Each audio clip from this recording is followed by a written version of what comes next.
Hola a todos, ¿cómo están? Espero que estén muy bien.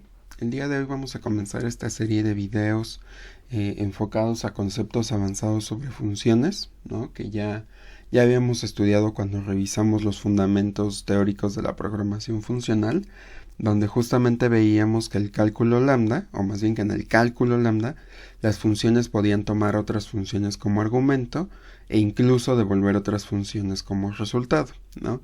En Haskell las funciones se comportan exactamente de la misma forma que en el cálculo lambda, por supuesto, y llamamos a este tipo de funciones, como seguramente ya habrán visto en otro curso, y creo que también lo definimos aquí al principio, funciones de orden superior. Entonces, en estos 3 videos que vamos a estar publicando esta semana, vamos a revisar cómo se aplican todos estos conceptos, ¿no? Directamente a Haskell, y hablaremos brevemente de el concepto de composición de funciones que tiene fundamentos en la teoría de categorías. No lo vamos a profundizar mucho, pero lo estudiaremos también, ¿no? Ya más adelante en otro tema hablaremos ya un poco con más detalle de la teoría de categorías aplicada en esta área de la programación funcional, ¿no? Entonces hoy hablaremos simplemente de la corrificación. Veremos que no simplemente es un concepto teórico en el cálculo lambda, sino que tiene bastantes utilidades, ¿no? Entonces, al igual que en el cálculo lambda, las funciones solo pueden tomar un parámetro, aunque no lo vemos explícitamente, ¿no?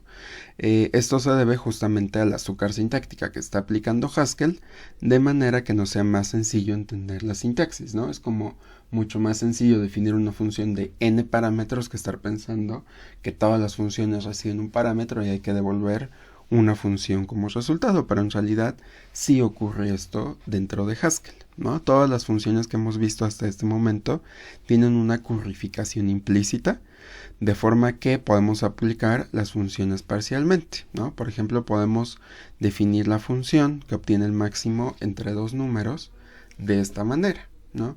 Máximo de a y b, ¿no? Se define utilizando guardias, donde verifico que si a es mayor a b, devuelvo a, y en otro caso devuelvo simplemente b, ¿no? Entonces aquí ya puedo hacer cosas como decir, pues mira, máximo de 4 y 5 me devuelve y 5, ¿no? Y funciona justamente con la semántica que estoy viendo en la definición de mi función. Pero en realidad, ahora que ya sabemos que tiene currificación, pues podemos ponerle paréntesis a la aplicación, o más bien al nombre de la función con el primer argumento, lo cual por la currificación que ya estudiamos en el cálculo lambda, sabemos que esto nos va a generar una función donde el primer argumento ya fue sustituido por 4 y entonces simplemente está esperando a que le pasemos el segundo argumento, ¿no? De forma tal que si yo a esto que estoy poniendo entre paréntesis sé que me devuelve una función y le estoy pasando explícitamente el 5, pues me va a devolver 5 también, ¿no? Porque me está generando exactamente las mismas sustituciones que la llamada original, ¿no? Entonces podemos apreciar que colocar paréntesis alrededor del nombre de la función, el primer parámetro, no me está alterando el resultado, y justamente ocurre porque primero se crea una función que toma un solo argumento, que regresará 4, o el parámetro, o más bien el argumento que le pasemos más adelante, dependiendo de cuál sea mayor. Luego es aplicado esa función y esta produce el resultado deseado. Lo mismo puede apreciarse en estas ejecuciones, ¿no? Por ejemplo, aquí digo, mira, parcial es igual a la función, ¿no? O sea, estoy tomando la función máximo, únicamente le estoy pasando el argumento 4 y pues directamente me está generando una función internamente, ¿no? Esta función lo que está haciendo es guardarse en esta variable y después ya la puedo utilizar pasándole cualquier argumento, ¿no? Por ejemplo, aquí si le paso el 5, pues es exactamente la llamada que estábamos viendo y por eso me devuelve 5. Pero si le paso el 3, me va a devolver un 4 porque justamente el 3 es menor que 4, entonces me devuelve el máximo entre esos dos números. Entonces puedo hacer aprovechar esta ventaja de la currificación para guardar funciones en variables, ¿no? Aquí lo que estoy haciendo es guardar el valor de esta función en esta variable y después utilizarla como si esta fuera la función llamada parcial, ¿no? Y pues de hecho podemos definir o definir muchas funciones de esta forma e irlas aplicando parcialmente. De hecho, esta función, si la visualizáramos o la hubiéramos escrito nosotros, se vería de esta forma, ¿no? Le puse máximo 4 para hacer explícito que ya sabemos que tiene el argumento 4 como asignado. Entonces vemos que aquí simplemente lo que está esperando ahora es el valor de x, ¿no? Va a comparar si x es mayor a 4, en cuyo caso devuelve x, y en otro caso devuelve 4, ¿no? Entonces la currificación explica justamente por qué en las funciones únicamente cuando estamos definiendo la firma separamos estos por flechas, donde los paréntesis son explícitos justamente porque la aplicación de funciones tiene la mayor precedencia, ¿no? Entonces, y de hecho también asocia a la izquierda. Entonces, esto ocurre justamente como en el cálculo lambda, y por ejemplo la función máximo que estábamos definiendo aquí, se podría, o nosotros hasta este punto ya sabemos que se escribe de esta forma, ¿no? Que es una función que recibe dos enteros y al final me devuelve un entero. Dijimos, los primeros dos elementos de las flechas indican cuántos argumentos y de qué tipo son en Haskell, ¿no? Pero si aplicamos o si lo vemos desde el punto de vista de la currificación, en realidad todas las funciones solo reciben un parámetro y devuelven otras funciones como resultado. De esta forma, la función máximo devuelve, o más bien recibe un entero y nos devuelve una función que está esperando recibir el siguiente argumento y nos va a devolver el resultado ya de aplicar todos estos elementos. Nuevamente, porque la aplicación tiene la mayor precedencia y aparte asocia a la izquierda, ¿no? Entonces, en este sentido, dependiendo del contexto, podemos omitir paréntesis en algunos casos, ¿no? Por ejemplo, vamos a suponer que tenemos esta función, se llama compara, intuitivamente recibe dos parámetros que son de tipo entero y nos devuelve una cadena. Entonces, lo que estoy haciendo ahora es comparar A con B, y si A es igual a B, pues devuelvo igual. Si B es mayor a A, devuelvo mayor.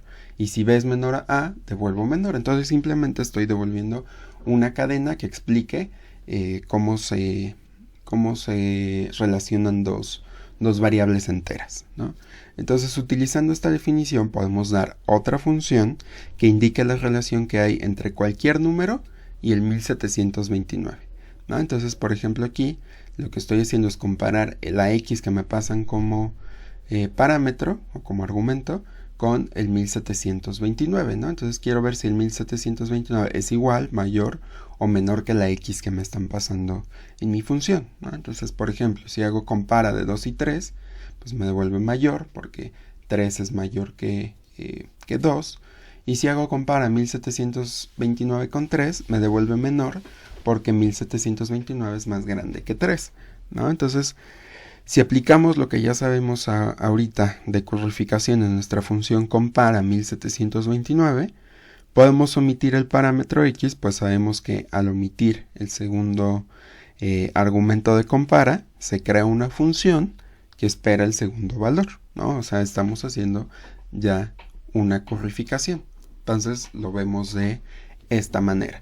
Estamos viendo que el parámetro x ya no se encuentra en la definición como tal, porque pues lo podemos omitir gracias a la currificación. Cuando yo haga esto, ¿no? Que es esta parte, compara, lo que me está devolviendo es una función que ¿qué va a recibir? Pues está esperando el segundo argumento de compara, ¿no? Porque compara recibe dos cosas. Entonces, como ya le pasé el primero, que fue 1729, que en este caso es la A, pues lo único que está esperando es que le digamos quién es B.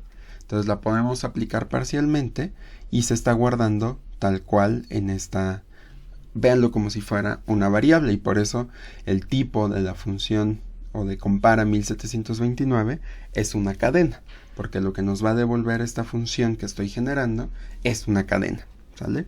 Entonces, una vez definido esto, ¿no? Pues ya puedo modificar mi función, ¿no? O utilizarla de forma parcial. De hecho, lo estoy escribiendo exactamente igual y me está devolviendo menor como resultado.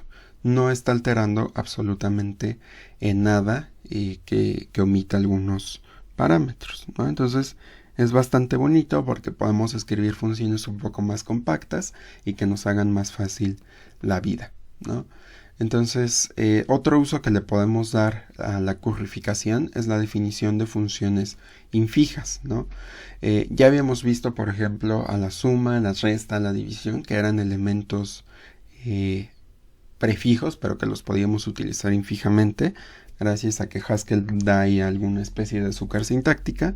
Entonces, para seccionar una función, ¿no? Simplemente podemos tomar un operador prefijo, ¿no? Perdón, infijo, y pues podemos darle uno de los argumentos, ya sea en el lado izquierdo o en el lado derecho, ¿no? Para pues que se evalúe llenando el otro espacio gracias a la currificación. Entonces, para seccionar una función simplemente colocamos entre paréntesis a esa función y colocamos uno de sus parámetros de un lado. Entonces, esto lo que está creando es una función currificada. Por ejemplo, si quiero definir la función divide 10 y quiero que reciba un parámetro y después le aplique o lo divide entre 10, pues puedo poner entre paréntesis el signo de división y un 10 y cierro mi paréntesis. Entonces esta sección lo que está esperando es que yo le pase el parámetro x y se divida entre 10, ¿no? Entonces aquí ya tengo una función currificada que ya sabe uno de los lados de la división. Otro ejemplo podría ser la función es mayúscula, ¿no? Utilizando la función elem. La estoy utilizando de forma prefija poniendo estos símbolos de, no me acuerdo cómo se llaman, yo les digo acento invertido. Entonces si pongo el acento invertido entre elem, recuerden que podemos volver a las funciones infijas, ¿no?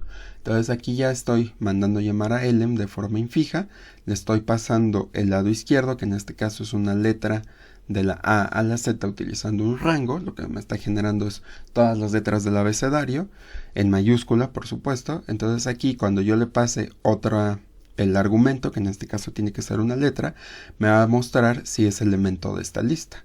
Entonces si es elemento de esa lista, podemos decir que es mayúscula, y esto lo está haciendo de forma currificada. Ya tiene la función instanciada con la lista, solo le falta ver qué argumento es parte de esa lista, ¿no? Y finalmente otra función es la función compara, que es la que acabamos de definir. Entonces la podemos utilizar también infijamente, colocando los acentos invertidos sobre la palabra compara.